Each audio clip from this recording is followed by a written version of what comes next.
ED. ഉദ്യോഗസ്ഥൻ ഒന്നാം പ്രതിയായ കൊഴക്കേസിൽ അസിസ്റ്റന്റ് ഡയറക്ടർ ശേഖർ കുമാറിനെതിരെ കർശന നടപടിക്ക് എൻഫോഴ്സ്മെന്റ് ഡയറക്ടറേറ്റ്. ശേഖർ കുമാറിനെ ജോലിയിൽ നിന്ന് മാറ്റി നിർത്തിയേക്കും.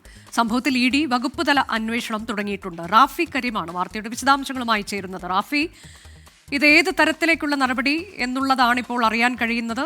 ജോലിയിൽ നിന്ന് തൽക്കാലത്തേക്ക് മാറ്റി നിർത്തുക എന്ന് പറയുമ്പോൾ അത് ഏത് തരത്തിലാകും? മറ്റൊന്ന്, ഉടൻ തന്നെ നടപടിയിലേക്ക് കടക്കുമെന്നാണോ മനസ്സിലാക്കാൻ കഴിയുന്നത്? ഇ.ഡി. നേരത്തെ തന്നെ ഒരു ആഭ്യന്തര അന്വേഷണം തുടങ്ങിയിരുന്നല്ലോ.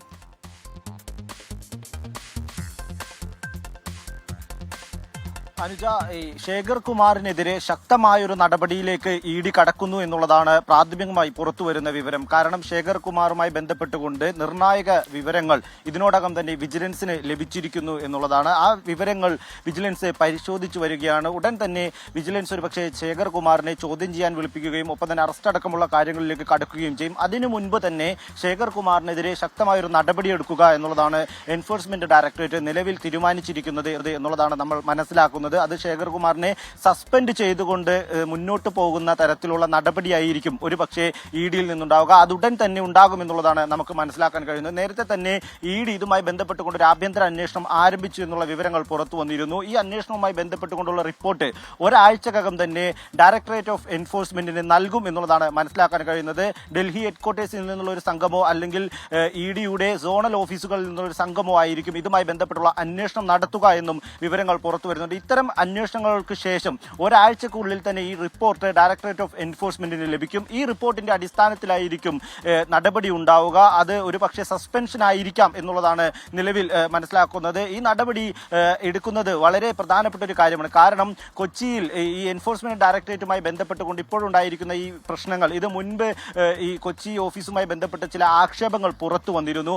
ഈ ആക്ഷേപങ്ങളുടെ കൂടി അടിസ്ഥാനത്തിൽ കൊച്ചി ഓഫീസിൽ കഴിഞ്ഞ 2 മാസങ്ങൾക്ക് മുൻപ് ചില ട്രാൻസ്ഫറുകൾ നടന്നിരുന്നു. ഡെപ്യൂട്ടേഷനിലുണ്ടായിരുന്ന ചില ആളുകൾ അതാത് ഹോം ഡിപ്പാർട്ട്മെന്റുകളിലേക്ക് മടങ്ങിപ്പോകുന്ന ഒരു സാഹചര്യം ഉണ്ടായിരുന്നു. എന്നാൽ ഈ സമയത്തെല്ലാം തന്നെ കൊച്ചി ഓഫീസിലുണ്ടായിരുന്ന ഒരു വ്യക്തിയാണ് ശേഖർ കുമാർ. വളരെ പ്രധാനപ്പെട്ട കേസുകൾ ഇദ്ദേഹം അന്വേഷിക്കുന്നുണ്ടായിരുന്നു. ഈ കേസുകളുമായി ബന്ധപ്പെട്ടുള്ള വിവരങ്ങൾ കൂടി ഇ.ഡി. പരിശോധിക്കുന്നുണ്ട്. ഈ അന്വേഷണവുമായി ബന്ധപ്പെട്ട വിവരങ്ങൾ കൂടി ഇ.ഡി. പരിശോധിക്കുന്നുണ്ട്. ഏതായാലും നിലവിൽ പുറത്തു വരുന്ന വിവരങ്ങൾ അനുസരിച്ച് ഫെമ ചട്ടലംഘനവുമായി ബന്ധപ്പെട്ട കേസുകളിലാണ് സെറ്റിൽമെന്റുകൾ കൂടുതലായി നടന്നിരിക്കുന്നത്. ഈ കേസിൽ പ്രതിയായ ചാർട്ടേഡ് അക്കൗണ്ട് രഞ്ജിത്ത് വാര്യർ, അദ്ദേഹം ഈ ഫെമ ചട്ടലംഘനങ്ങളുമായി ബന്ധപ്പെട്ട കേസുകളിൽ എക്സ്പെർട്ടാണ്.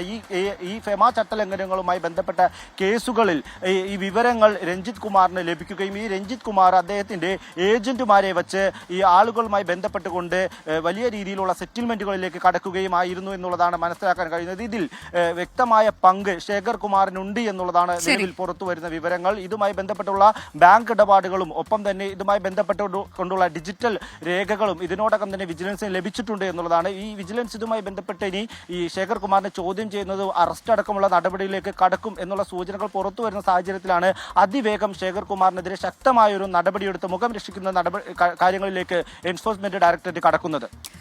ശരി, മുതിർന്ന ഉദ്യോഗസ്ഥനാണ് ശേഖർ കുമാർ. ഈ കേസിലെ ഒന്നാം പ്രതിയാണ്. അദ്ദേഹത്തിനെതിരെ ഇപ്പോൾ വകുപ്പ് തല നടപടിക്ക് സാധ്യതയുണ്ട്, സസ്പെൻഷനിലുള്ള സാധ്യതയുണ്ട് എന്നൊക്കെയുള്ള വിവരങ്ങളാണ് ഇപ്പോൾ റാഫി കരീം പങ്കുവച്ചത്.